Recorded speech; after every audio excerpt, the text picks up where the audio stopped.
Ne crains pas, crois seulement. Frères et sœurs, paix et joie.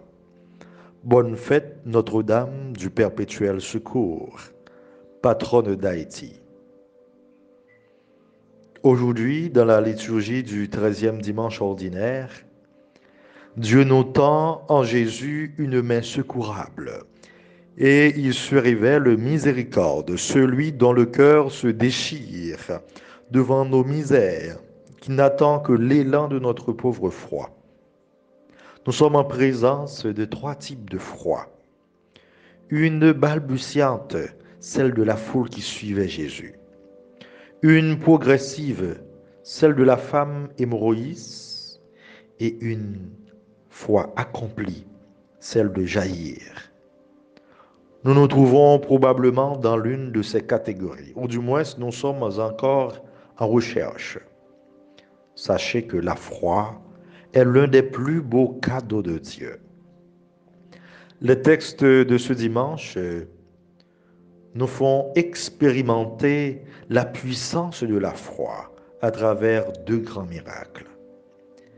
Ils nous rappellent que Dieu n'a pas créé l'homme pour une existence périssable, mais pour l'incorruptibilité, pour la vie. Il a fait de nous une image de sa propre identité. Imago Dei. C'est par la jalousie du diable que la mort est entrée dans le monde, nous dit le livre de la sagesse. Cela nous invite à réfléchir sur la vie de l'homme qui est entouré de mystères, d'où les trois réalités connexes. Le mystère de la vie, la réalité de la mort et le mystère du salut. La vie est le don le plus généreux de Dieu, un cadeau sans prix. Il l'entretient en nous par son esprit et il nous refait dans les eaux du baptême. Cette nouvelle naissance nous donne accès à la vie de Dieu et nous permet de retrouver l'état originel dans lequel nous avons été créés. La réalité de la mort nous échappe. Nous sommes comme un guerrier désarmé devant cette donnée. Nous sommes impuissants. Il nous reste en revanche l'essentiel, notre espérance, car le Christ est vainqueur de la mort. Et c'est pourquoi, quand lui s'explicite le mystère du salut, en Jésus, le règne de Dieu est déjà au milieu de nous. Ses œuvres font advenir le royaume de Dieu, tel que raconté dans l'Ancienne Alliance. Les aveugles voient, les sourds entendent, les paralysés marchent, et même les morts ressuscitent. En Jésus, c'est la surabondance de grâce, une source inépuisable de miséricorde. Jésus, qui traverse le territoire païen, manifeste l'universalité du salut. Il est venu pour sauver l'homme, un Dieu qui veut sauver tout l'homme. Il ne fait pas de différence.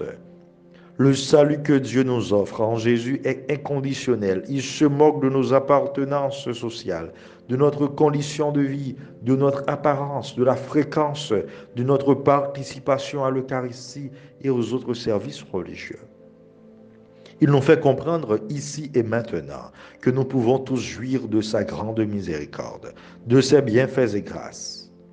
Ce salut ne connaît pas de frontières. Une seule donnée importe. C'est votre foi. Et vous qui m'écoutez, vous qui me suivez, vous avez cette situation qui vous contrarie, cette maladie aussi embarrassante que l'hémorragie de la femme qui avait duré trop longtemps. Elle disait en elle-même, si je parviens à toucher seulement son vêtement, je serai sauvée. À votre tour, dites, je crois que si tu me touches, Seigneur, je serai guéri, je serai sauvé. Oui, Jésus veut nous sauver de nos pertes de sang, de nos hémorragies qui se manifestent de différentes manières. Il suffit d'avoir la foi. Et Jésus, devant les genoux reconnaissants de cette femme, guérie, se jeta à ses pieds, lui dit, ma fille, ta foi t'a sauvée. Oui, la foi peut faire des miracles extraordinaires.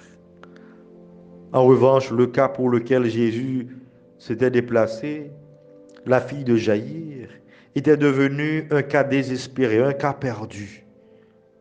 On rapporta à l'homme que sa fille était morte.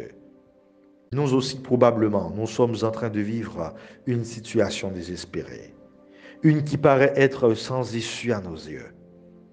Le cas de ces gens qui ont fui Bel Air, martissant ces nouveaux orphelins, ces veufs et veuves, ces nouveaux SDF, ces sans-abri.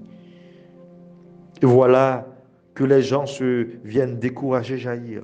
À quoi bon déranger le maître? Parfois, c'est nous qui nous demandons, est-ce que vraiment cela va changer pour moi? À quoi bon prier davantage? Où donc est Dieu? Voilà que Jésus vient murmurer aux oreilles de notre cœur. Ne craignez pas, croyez seulement. C'est ce qu'il a dit au chef de la synagogue et qu'il nous dit aujourd'hui. Peut-être vous êtes infecté ou en détresse respiratoire. Vous avez un proche en situation difficile ou vous avez une morbidité. Ayez confiance, n'ayez crainte, n'ayez pas peur, ne craignez pas, croyez, croyez seulement. C'est dans cette situation de détresse que Jésus vint et leur demande pourquoi cette agitation et ces pleurs. L'enfant n'est pas morte, elle dort. Il saisit la main de l'enfant et lui dit Talita cum, ce qui signifie jeune fille, je te le dis, lève-toi. C'est l'image de Dieu qui vient nous relever, qui vient nous délivrer de nos humiliations, de nos morts quotidiennes. C'est lui qui efface notre honte devant nos ennemis, qui nous donne une autre chance. Prions le Seigneur d'augmenter en nous la foi, qu'il nous donne la foi de Marie, notre mère perpétuellement secourable, femme d'espérance, pour que nous soyons des témoins d'espérance dans ce monde qui souffre, dans cette Haïti à genoux, où la peur nous empare devant l'insécurité généralisée et le non-respect de la vie. Des hémorragies de toutes sortes nous rongent.